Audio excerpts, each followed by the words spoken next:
Welcome back. Today our commander is Smeagol, Helpful Guide. So this is a commander that runs on aristocrats. I mean, you just want to kill your own stuff and get more stuff off of it. We get a bunch of land with its second ability because we can ring tempt us a lot with the ring, and it's also a new mechanic, so that's going to be really fun to play with. So essentially we're just going to try and get a bunch of land so we can cast some of our really big win cons, all this entire row basically, except like Tree Shaker Chimera. And then also kind of hope we can get stuff out there like the Nazgul, since we have 9 of them, and we can hopefully get a lot of temp triggers to make them huge so we can swing with that, or we can just get a bunch of triggers off of Torment of Hellfire with the amount of mana that we'll create off of Smeagol. That's essentially the entire deck. We're running a lot of cards that run off of kill your own creatures kind of stuff. And yeah, that's basically it. So let's just get right on to the games. Game 1, we're going against Atraxa Grand Unifier, but our hand is amazing, so we're going to keep it. So it's going to be an interesting matchup because Atraxa is just a very annoying commander.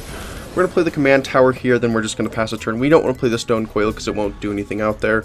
So let's see, he does a submerged, what is this? Boneyard. Okay, so we're just going to do Mind Stone and pass the turn with that because we don't want to play Stone Coil, as I said earlier. It won't do much. And then we're probably going to play Smeagol next into the Scoot Swarm because the Scoot Swarm with Smeagol is amazing. So we're going to play the Smeagol now, and we're going to just play the Forest as well. And then we'll just pass the turn because we don't need to play Stone Coil. Let's see what he ends up playing. He plays a untapped land, so he probably has something that he's going to play, potentially a kill, which he does. So we get a draw off of that, which isn't terrible, but I would have preferred Smeagol out there a little longer. So we're going to play the Swamp here, and I guess we'll just play Smeagol again, because we really want our commander out there to have some function in the game. So let's see what he ends up doing on his turn. Will he play another land? Which is always a high possibility. Okay, so he has a Tainted Observer, so that's going to be a little annoying because of the flying and toxic.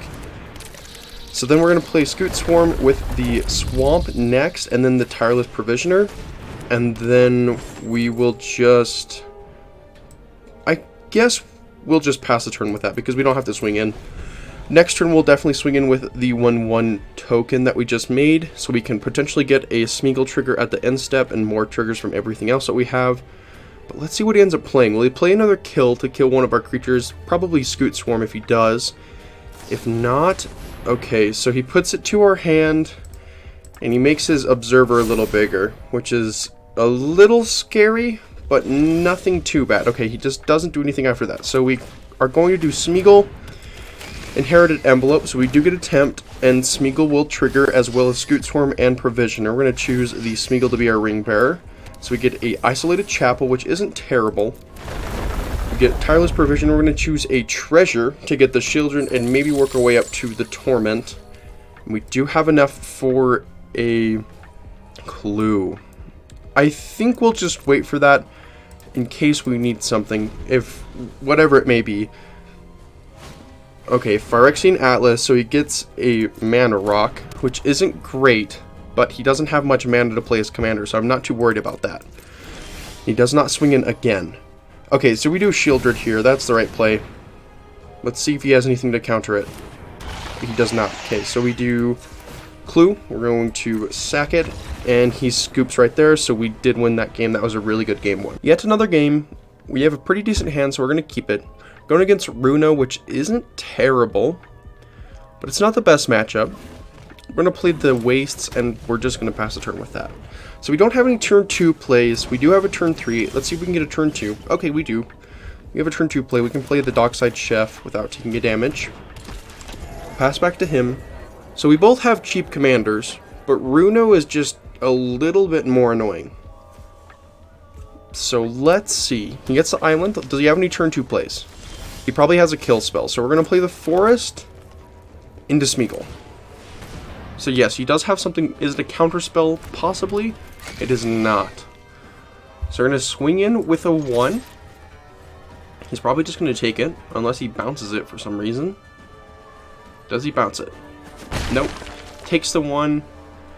And is it his turn, or does he do something else? It's just his turn. Okay. So he probably has something he's gonna save. Does he play Runo? Jace. What does this one do?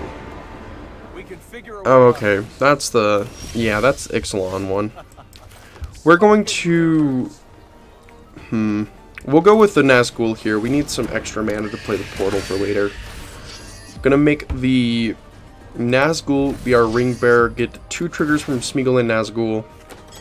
So we get an Obscura Storefront. So we can get a Swamp. Which isn't terrible. And we do have the Golem's Bite, which I think we're gonna play. Gonna make it have -2/-2. And then it just dies immediately either way. Swing in with a 1 at the Jace, swing in for 4 at his face. So he goes down to 20, and the Jace is dead, which is what we wanted. Does he play his commander? He probably has another land as well. Can I call it? Possibly not. Runa would be just annoying right now. So he does have the land, but he chooses to make it tapped with the Seagate Reborn from the Seagate Restoration. Does he play his commander, or does he play something else? Will he play his other... Okay, so he plays his commander, which is what we wanted to see. Okay, so now we're in the clear a little bit. So we play the Solemn. Get a land. Sadly, enters tapped, or you would have sacked the Solemn this turn with the Dockside. And we'll swing in with the Nazgul. He can block it, but it will kill the Runo. So he does not block it, and it's his turn. So he didn't get anything off the top. So he didn't transform Runo, which is good, because his transform side is quite scary. So let's see. So he gets a Meat Hook, which is annoying, but we do get a Solemn trigger to draw, which isn't bad, and we get our own Meat Hook. Do we play the Meat Hook next turn? I mean, we have enough. I don't think we do. I think we play the Body Launderer and the Golem. Now it's his turn. Let's see if he gets the one that he needs. Does he get it? Nope, he does not.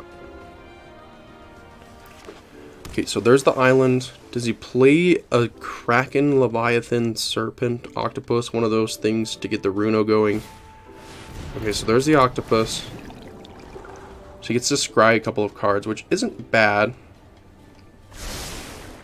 So he's looking... Oh, he probably got the one on the top that he needs for Runo to transform. So I think... So, Body Launderer... Yes, we don't have any... Oh, we do have a legendary. But it's only 8. So it's not enough for Portal. So I guess we go with Meat Hook for 4. To get rid of the Runo, because I know he got the thing that he wanted from Runo on top. Because that's why he left it. Okay, so we get our own Meat Hook. And he does take some damage. And doesn't gain it back because of the arena version. And we get a Body Launderer trigger as well, which is good. And we also take some damage from his own Meat Hook. We get to connive. We're going to put the Nazgul in the graveyard. We also don't get the Body Launderer trigger as well. The death one. Okay, so does Runo come back out? That's the big question here. Serpent of Yawning Depths. Well, that doesn't matter because we're going to make him second. But we don't have enough because we don't have a legendary. Okay, so we go Smeagol. We do have the 4 for the Golem's Bite, which we're going to do. And the ring will tempt us, so we get the Smeagol trigger to get a Swamp, which is probably one of the best that we could have got. And what else does he play on his turn? Will he kill the Smeagol? Because he keeps highlighting it. Or is the Smeagol alive another turn? Let's find out. What does he end up playing? Because this is a little nerve-wracking because the Serpent is unblockable essentially. And what other will he play? Okay, so Soul Guide is fantastic for him. So he can get rid of... Okay, so we got rid of Golem. And he has the answer to the portal. But we can choose one from any graveyard, so we could get the Serpent for our own. So we can start making our own strategy from his deck. So does he pass with that? So he plays the Runo again, so we're in the clear. Because he has no open mana. Okay, so we're good. So we're going to play the Portal. So he has to sack his Commander and the Serpent. And then we also get the Serpent potentially next turn. Because even if he Soul Guides, we still have his graveyard, because all the Soul Guide does is exile our graveyard. We do take some damage. We go down to 15. We're going to swing in for the 4. We draw, then discard, so essentially mill, because we want to keep the Sir Conrad. And I know he doesn't have an answer. The only thing that he has is the Soul Guide. So does he Soul Guide right now? Will he do it? No. So he goes down to 12. So we're still in the clear here. But he might have... Okay, so he does the Soul Guide. So he gets rid of our graveyard, which is the plan. Because now we can grab the Serpent, unless he plays his Commander and puts it back on top. Otherwise, we can grab the Serpent or one of his other cards like the Octoprophet, which wouldn't be great. Or what else does he play? So he plays the Crashing Drawbridge. So I believe this is one that can make stuff have haste. Yes. Okay, and that's all he does. So we grab the Serpent for our own strategy. And the next turn, we grab the Octoprophet as well. So I'm going to play the Sir Conrad. Then we're also going to swing in with this Smeagol, because it won't die to the Defender. And then we'll also do the Sir Conrad to mill, to see if we can get anything. Okay, so neither of us get anything, but we do get a Sir Conrad, so on the Lotus, which isn't the greatest. We're going to do the Sir Conrad again. Let's see if we hit anything good this time from his deck. Or ours. Okay. That's not terrible. And then we're also going to do the Sir Conrad again. So we can get the Hulking Metamorph. Or we can get the Tree Shaker. And a Fairy Mastermind, which isn't terrible. So he goes down to 9 life, and we're going to swing in for the 4. So he's probably going to block because he doesn't want his life total cut in half. So will he block? And I think he'll take the extra as well. Oh, no, he doesn't. So he kills the Smeagol, which is fine. And then he loses some more life because of Sir Conrad. So he takes 3 damage. So he's down to 3. So he took even more than he would have if he just left the Smeagol out there. And we have to discard the Fabled. So next turn, if he doesn't board wipe... Oh, wait. We might still be alive. Okay, so he puts the Serpent back. So if he did board wipe, which there isn't many that he could run, Sir Conrad would trigger. I think next turn we get the Hulking Metamorph. And then after that, unless he kills the Portal, which would be really bad. And then we just hope for Sir Conrad. Okay, so he has no mana. He gives it haste. So we go down to 9 life. But we're still alive. So we get the Hulking Metamorph. And he scoops right there. That was an excellent game. Game 3, our hand is looking actually really good with a Delighted Halfling. Otherwise, I probably wouldn't have kept it. We're going against Chatterfang. So it's a bunch of tokens. And it has Forest Walk. So of course we go against a commander that has Forest Walk. Which is really annoying. Okay, so he gets a Ravenous Squirrel, which is also a great turn 1 play for him. We're going to go with the 1-drop Delighted Halfling, not the Witch's Oven. We do have the Mana Rock for later with the Inherited Envelope, but I think next turn we go with Smeagol or Jadar. I think we go Jadar, Witch's Oven, pass the turn. Because that will give us a Jadar trigger. He does have the Ravenous Squirrel, so he can get bigger stuff with the Ravenous. And there's his commander, which is slightly annoying. Will he swing in? He does not. Okay. So we can do the Smeagol here. And then we'll swing in with the 2/2 Decayed, which is what we want. So will he block? He does not block, so he goes down to 23. We get to sack the zombie. We get a Smeagol trigger at our end step, as well as a Jadar. So we get another land. Whatever it is, we can play Shieldred next turn. So he has to sacrifice something. We're going to choose the Smeagol to be our Ring Bearer. And we do get a Swamp, which is actually really good. Let's see what else he plays. So he plays a swamp. What does he play? Rise of the Witch King, which isn't terrible. We just sack the Decade here.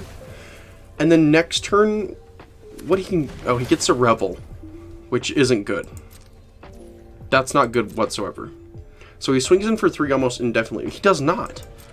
But he has Force Walk. Okay, we do Shieldred. Make him sack. He does get a treasure, which is a little worrisome, but not too bad. Oh, he doesn't. It's only when our stuff dies. Okay, so it's not the Pitiless Plunder that I thought it was. So we get the Fable, and we're going to search for I guess a forest. It's not the worst.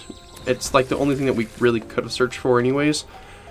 And I don't think we sack with anything with the Witch's Oven, so we're going to bring him down to 18. We deal him 5 damage.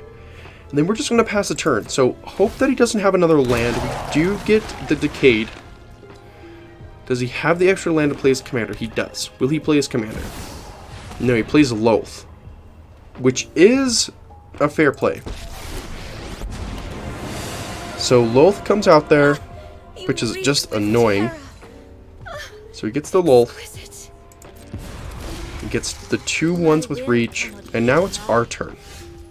He doesn't have enough to where we can transform Shieldred. I guess we do Inherited Envelope to get more mana. Make Smeagol... Actually, we'll make Shieldred our Ring Bearer.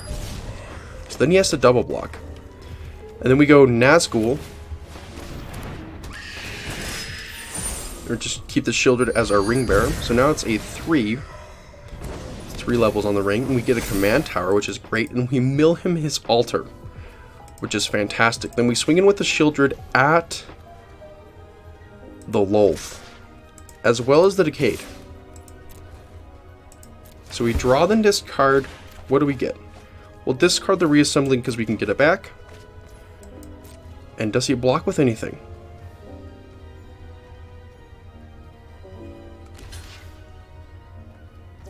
Okay, so he blocks 1, so it dies. No Loath. But his Revel and Riches will trigger, and the Loath will trigger, but it's dead. So he gets the extra mana that he needed, which is why he blocked it. But we do get a Smeagol and a Jadar trigger. And I guess we'll just choose the Nazgul to become a Ring Bearer. Then we get the Smeagol and the Nazgul trigger to get another land, and to make it a little bigger. So he plays the Chatterfang. That's not too concerning. And we do have the Pitiless, so we will be able to create our own treasure tokens. But he might just want it to where he can get the win con. But he has to have 10. So a board wipe would be fantastic for him right now if he does decide to play it. But let's see what he ends up doing. He could Chatterfang for some reason, but I don't know why. And he does. Okay, so that was a really good game 3. On to game 4. Game 4. Our hand is looking okay. I think we'll keep it with the Lotus Cobra and the Nazgul, as well as a Persistent Specimen, so we can get a reoccurrence every turn if we need it. But let's see, we're going against Tagrid, so that's going to be a little concerning, because we want our stuff to die, but also they want our stuff to die as well. So we're going to play the Specimen out here, and let's see what he plays turn 1, because there are some turn 1 drops that are pretty good, but there is nothing for him, I guess. Gonna go with the Lotus Cobra here. We'll pass the turn. We'll actually go swing in for 1 and then pass the turn, because might as well bring him down while we're at it. And let's see. Does he have the turn 2, like, Disciple or something like that? Or does he have the Peak card for our hand? So he plays the Swamp, plays a Cold Steel Heart, which is fine. So he gets another mana. That's not gonna be great, because that's just gonna work his way up to his commander. So we're gonna go with the Smeagol here. Next turn, Envelope, so we can get a Tempt, or Nazgul, either one, if he makes us discard one of them. He's targeting my Lotus Cobra a bit, so let's see if he makes something sacrifice, or he just makes us to where we have to kill something, or he kills one of our things. So he's 1 turn away from his commander, unless he plays the Lantern, which he can play right now. So he plays Gorebag. What does this do? Okay, so he can make stuff to where you sacrifice it, which is fine. Does he have a 2-drop kill? Because he's highlighting Smeagol. Okay, so he looks at what we have. So he's probably going to discard the Nazgul, but we have 2 of them, or the Tree Shaker would be a potential threat. But having 1 Nazgul down is fine. Okay, so he just makes us discard the Tree Shaker, which is kind of good. We're going to go with a black, and then we're going to go with the... Actually, could I do both? No, I can't. I'm just going to do the Nazgul here. We couldn't even cast the Inherited Envelope anyways. We're going to choose the Nazgul to be our ring bearer, so it's a little bit bigger. Smeagol triggers, getting us a Swamp, which is good, because that's the only one that we can get. Oh, I guess we can. We can go with the green here. We still didn't have enough. So if I played the Inherited Envelope, I probably could have played the Nazgul as well. So that's fine. And we won't swing in with anything, because we could have swung in with a Persistent, but that's just not much of a benefit for us, except getting another land, which we don't really need since we don't have the Chimera anymore. Plays his Commander, which is fine. It has Menace, which is a little scary, but we have quite a few blockers for that. So we're going to play the Envelope here.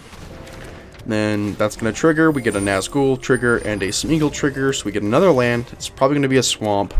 It is. Landfall off of Lotus. We're going to make a green Nazgul trigger. And I'll play the Arcane Signet as well into the other Nazgul that we have.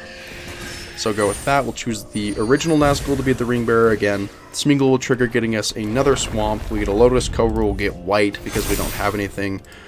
And then we'll swing in with the big Nazgul, because if he does double block, that will be good since we get rid of both of his creatures.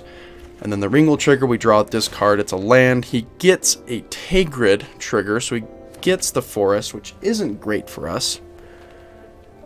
But he just blocks with the Gorbag. Okay, that's fine.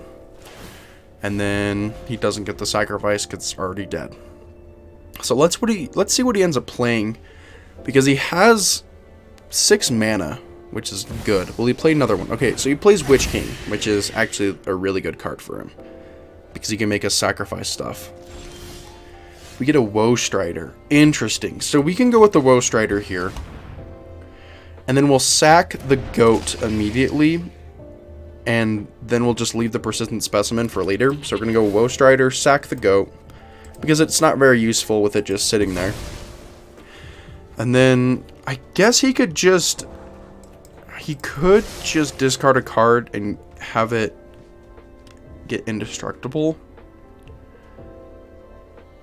But I guess we don't really want the Witch King to trigger, because that would really hurt if he just takes it. But it also would deal him some, so I guess we'll just swing in with not the Ring Bearer. We'll swing in with the original, or the second Nazgul that we played, and let's see if he does decide to block. If he doesn't, we have to sacrifice the Nazgul, which isn't terrible, but he does end up getting it. Okay, so he does end up taking the damage. And I'm not going to Woe Strider sack, because that won't do much. So he goes down to 18. Witch King does trigger. And we have to sacrifice the Nazgul. So he gets the Nazgul, which is really good for him, because the ring will tempt him. And then it will tempt him again, because of the Tigrid. And the Nazgul entering. So he gets another temptation, so he's at 2 ring temps. So he's probably going to choose the Witch King again. And then he also gets another trigger. So that's fine. And then we'll pass our turn. We get a Smeagol trigger and a Nazgul trigger off of the Smeagol. So then we get a land. Let's hope for something other than a Swamp. We get a Swamp, so that's fine. And then we'll go with the Nazgul, and then we'll pass the turn. So next turn we can go Persistent and then put it back out there. But let's see what he plays. So he plays a Key to the Archive, which is an unfair card. So it gets a lot of different options. So let's see what he ends up getting. I mean, I don't even think that we get to see it, which makes it even more powerful. Okay, so he gets a random card. And then he has to discard a card, which just benefits him even more, because he wants the stuff in the grave. So he discards the Deadly Dispute. So he wants the Nazgul out there. Let's see if he swings in with Witch King. Will he swing in with Witch King? Let's see it. Because none of our stuff can block it. And will he swing in with a Nazgul as well? He does not. Okay, so he draws and then discards. So he gets something back. Or we get... He does... Puts one in the grave. We don't get anything. I was thinking that we had Takered for some reason, which we don't have. He does. If we discard, we have to give it back to him unless it's an instant or sorcery, or even an enchantment wouldn't matter. Okay, so that's not great. I think we can swing in with Smeagol. We swing in with Smeagol and hope that it's blocked. Because we draw then discard. Let's see what we get. Okay, so we'll give him the land. So you can just have another forest. Why not? Which is fine. I don't really care about it anyways. So he gets the forest, most likely. Yeah, so he gets the forest, and then will Smeagol deal damage?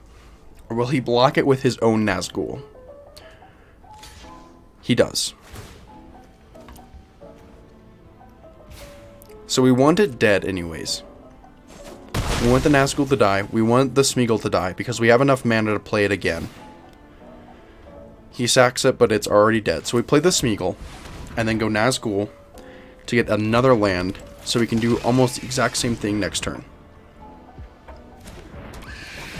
So we get the Nazgul, get another land, and then we'll also get one at our end step since a creature died this turn.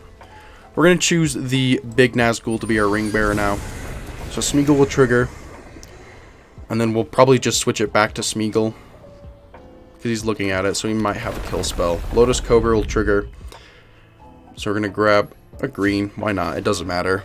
Nazgul will trigger, and then the other Nazgul will trigger as well. And then we'll go with the Smeagol at our end step, because the Smeagol died. So then we'll put it back on Smeagol, because that's what we want. And so now our Nazgul will be a 10 and a 5, which is good. So we get the 10 Nazgul, we get a Lotus Cobra trigger, so we can get another green if we want, because it does nothing. So now we have a 10, 11, and a 5, 6, which is great. And next turn, we can almost definitely swing all in, except for like the Lotus Cobra and the Woe Strider, because we want those to stay alive. Plays a Ravenous Chupacabra.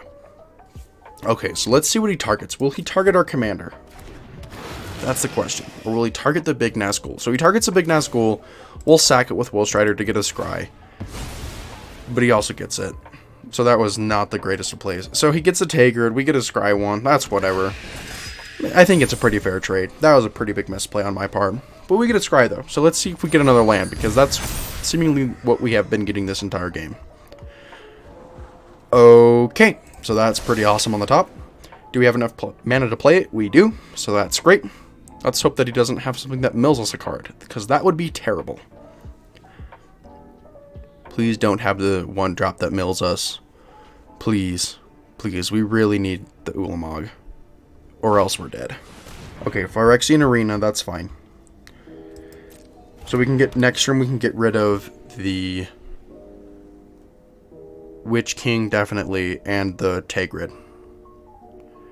With the Ulamog. So he's probably going to swing with Witch King. Yep, that's what he does.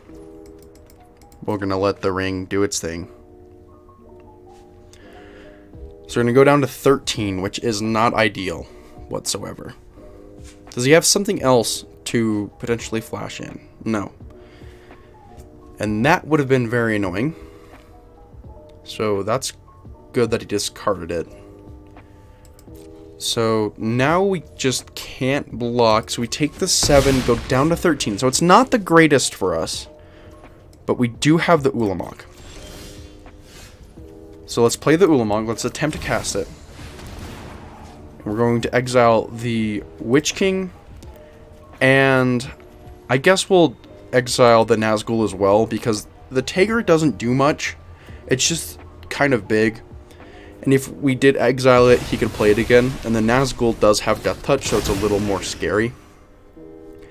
And then we'll go with the... We can't cast the Smeagol again, so we'll just Woe Strider sack the Persistent. And then he gets it back, potentially, which is fine. So maybe we don't Woe Strider anymore. That's probably the better play, but we do have a Liliana on top, so maybe it was, just to see that we had a Liliana. And then we'll swing in with the 5/6 Death Touch because we don't want to Smeagol the ring to where we can get a Tigrid. So he blocks with the Persistent, that's fine. So it goes back to our graveyard. So now it's ours again, which is kind of what we wanted, but we didn't get the damage through. So I guess it was almost like a win-win because we also get the Smeagol trigger. So we're going to put that on the Ulamog, obviously. And we're going to get the Smeagol trigger and the Nazgul. So we get another counter on it. We get a Lotus Cobra, but it does nothing. He gets rid of the Incriminate, which is good. He Arena, so he gets to get another card and an Ulamog. Please do not have the Shatter. Do not have the Soul Shatter. Because that would absolutely suck right now, and that would get rid of our Ulamog. Okay. So that's slightly scary, because that thing can get huge, and it gets really annoying for me. So let's see what cards he can draft from the Hourglass Coven. What will he get? It's going to be a big deciding factor on what he gets. So he gets to put both of them out there, so they're all 3/3s. Okay, so so each opponent loses 3 life unless they sack, which is fine. What's the other one do? So he just gets both of them. Okay, so we have to sack 2 permanents, a non-land permanent. So we have to sack 2 non-land permanents. So we're going to put the Persistent out there. We'll make the zombie off of the Liliana, so that's perfectly fine for us. Because we don't want to make a sack, because that would be terrible. And he would just get more benefit than he loses. So we get the Liliana. We're going to make the zombie here. Then we're also just going to put the Persistent Specimen out there. And then I guess we'll just swing in with Ulamog. So that's going to be coming at him. And he mills, or exiles 20. It's milling, but going into the other place. So he gets a Berserker. So his ring goes up to 4, which is not great. So now he can make his whatever he wants to ring bearer. So it's probably going to be like Tigrid or something that he wants. Okay, so that's fine. Will he block it with something? He probably has to. He's probably going to choose the Chupacabra because it's just nothing, or the Berserker that he just got. Let's see though. What will he block it with? So he blocks it with the Berserker. That's fine. And then he just has to sacrifice it, which it won't do anything because it's just going to die. And then that's our turn. So let's hope that he doesn't have something else. So he gets an Arena, and we have to sacrifice 2 stuff, which is what we prepared for. So we're going to sack the Persistent Specimen. But he gets it. Oh, that's going to be concerning. Okay, we draw a card, though. He gets the Specimen, which is fine. And then we'll also sack another one. We're just going to sack the zombie here, so he can't get the Tigrid zombie, because it's dead, it's gone, it fizzled out. So now he gets to draw. That's going to be really annoying for us. At least we can get a zombie, so that's what's going for us right now. And we do have the Bombadil Song, which is really good, in case he targets with something. If he targets like a kill spell. But he's tapping for a lot of mana here. Does he have the Torment of Hailfire? Can he get it? He's only tapping for 5, so it's a little bit interesting on what he's going for. And he's targeting his Coven. Okay, so we have to discard 2. I guess we'll discard... We'll not discard anything. We'll do Bombadil Song on the... I guess we can just put it on our Smeagol and make it a little bigger. So if he swings in with the Ravenous, we can block it without worrying about it. And we'll choose... Why not? The Nazgul to be our ring bearer. And we do get the Smeagol trigger because the ring did tempt us. So we get another land, which is okay. Another swamp, which isn't fantastic. And then he gets to get our Nazgul, which is a little scary since it has Death Touch. But it won't do much on his side because our Ulamog is so big and deadly. And it's putting him on a little bit of a clock. He has 3 turns with Ulamog swinging in. And he gets the Nazgul, so he gets to tempt him. He makes it bigger. Why is he targeting our lands? We don't want land destruction right now. I don't need another Titan. That would be really bad. So he gets the Nazgul. Will he swing in? That's the big question here. Painful Quandary. That's fantastic. We love that card. We love going down even further in our life.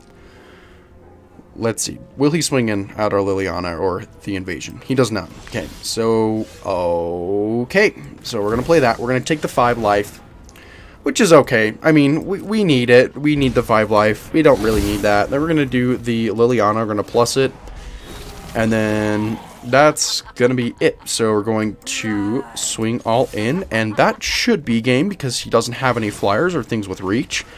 We get a draw, then discard. So let's hope that it's not a flyer or reach, and it's not, which is perfect. He says good game. We're also gonna say good game back, which is just right here. And then we're gonna let that resolve. It gets the Taker, it gets the land, whatever. That's game. That was a fantastic game 4. This deck's so fun. The Painful Quandary would have killed us, almost definitely, and his board was getting scary, but I'm so glad that we draw the Memorial to win that. Let's go into Game 5. Game 5. Our hand is actually looking pretty good, so I think we'll keep it. He's reading our commander currently. He's probably never seen it, because it's an interesting pick, but it's definitely a really fun commander. So let's see what's going to happen. Okay, so he does decide to keep. We're also going to keep our hand because it's really nice. We're going against really fun ninjutsu. That's going to be fantastic. I love ninjutsu in rogues colors. Okay, so he also gets to peek at our hand. Probably going to get rid of, I don't know, the Tireless Provisioner probably. Because the Nazgul, we have 9 of them. Oh, he does get rid of the Nazgul. Okay, so we're going to play the Wastes, and we'll just pass the turn with that. Let's see what else he ends up playing on turn 2, because nothing. Because there is quite a bit of plays that he could have played. Does he have the island to play his commander? That's a big question. He has the island, does he play his commander? He does. So we need something to block that and preferably kill that, and I have just the creature for that, and it is Smeagol.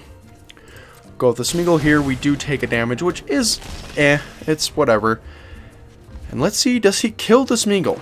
Because if he does, he doesn't get the ninjutsu ability. Will he kill the Smeagol? That's the big question. Or just remove it some way.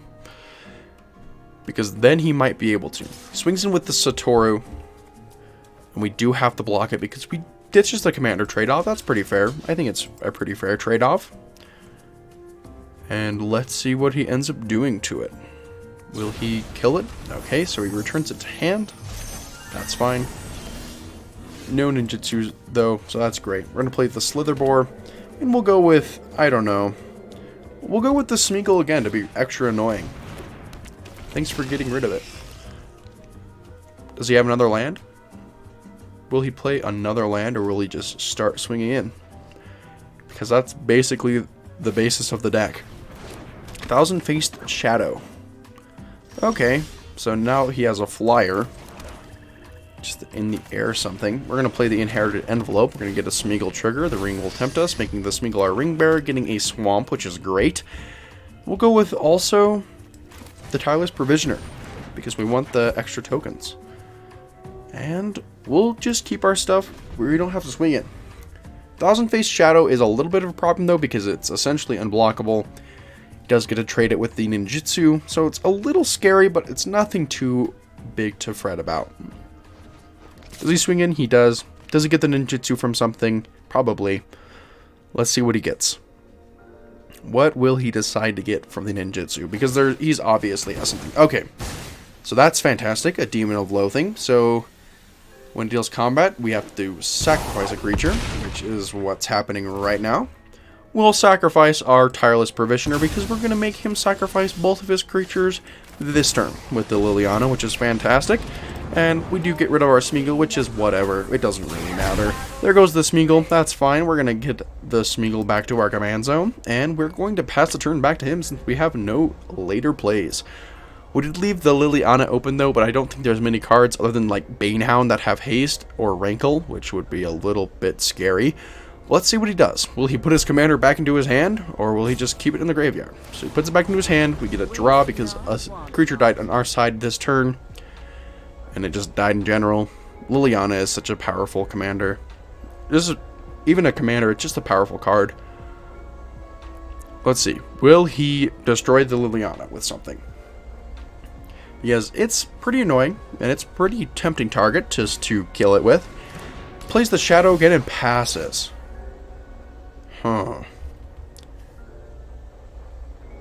Okay.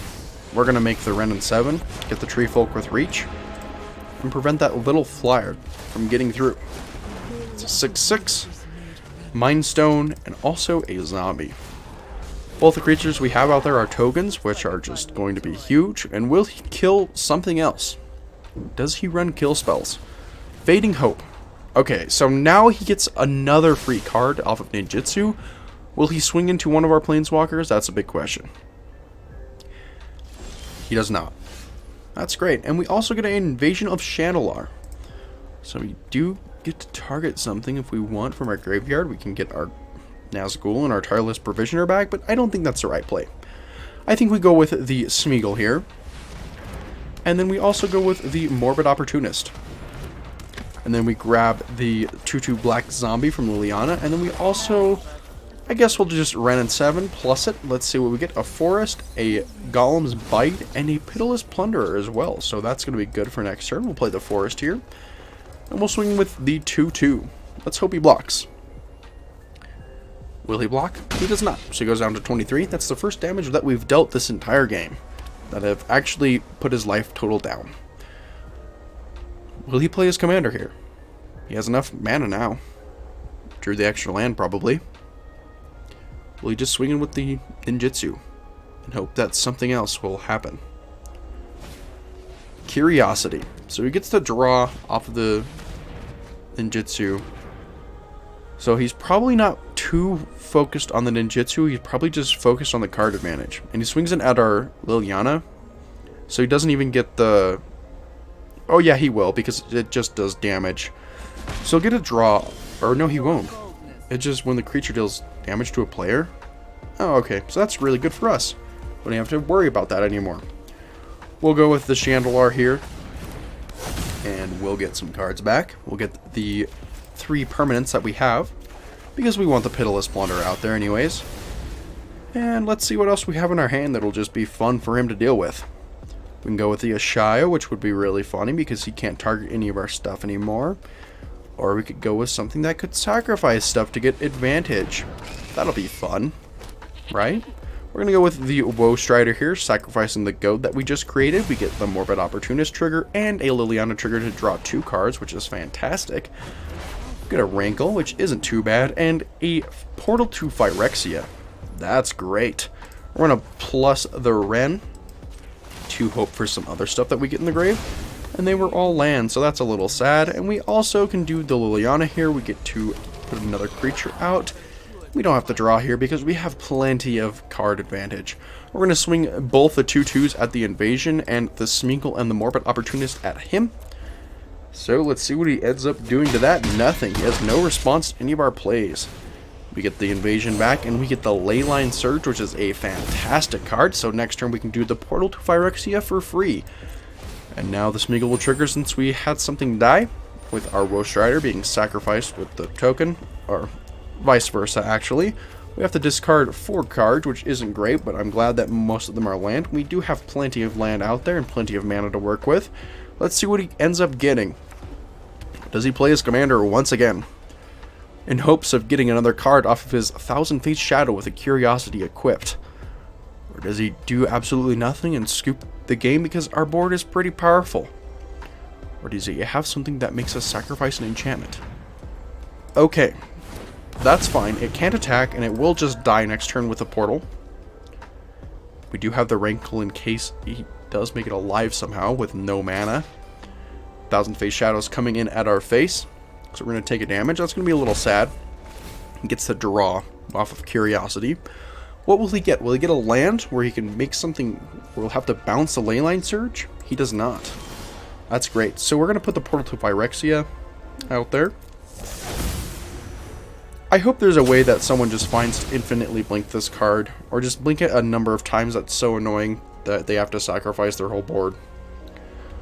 So Kayari will trigger, and he gets to bounce a lot of cards to our hand, actually. So that's a little bit scary from the Kayari, however you pronounce it. So he gets a lot of our cards into our hand, actually. He's probably going to put the Smeagol back as well, and all of our tokens. But let's see what he targets. So he targets everything but the Woe Strider. So we're going to sacrifice all 3 of them, actually, so we can get the triggers from them, because they're not going to do anything when they're in our hand, because they don't count when they're in our hand. Okay, we get a forest. We don't need it. We're going to also sacrifice another one. We'll also sacrifice the Smeagol as well, just to get some extra card advantage. And it's just... Actually, we'll keep it in our hand. It just bounces it to our hand, right? Yeah, so we'll let the Smeagol go to our hand. We'll just sacrifice all the tokens. We get another trigger. It's a Mox Amber, which is alright. We'll go with that. The Swamp is great, and we get the Morbid Opportunist and our Smeagol back to our hand, which we have plenty of mana to work with, and even more with the Command Tower, so we're just going to play the Command Tower here. We're also going to play the Smeagol. Then we're going to play the Morbid Opportunist here. We're also going to play the Rankle here. We have a lot of mana to work with, and the Arcane Signet. Play the Mox Amber as well. Elvish Mystic, and he scoops, which was just a fantastic Game 5. And thank you for watching this video. If you enjoyed this video, please like and subscribe. It would be greatly appreciated. So yeah, thank you for watching.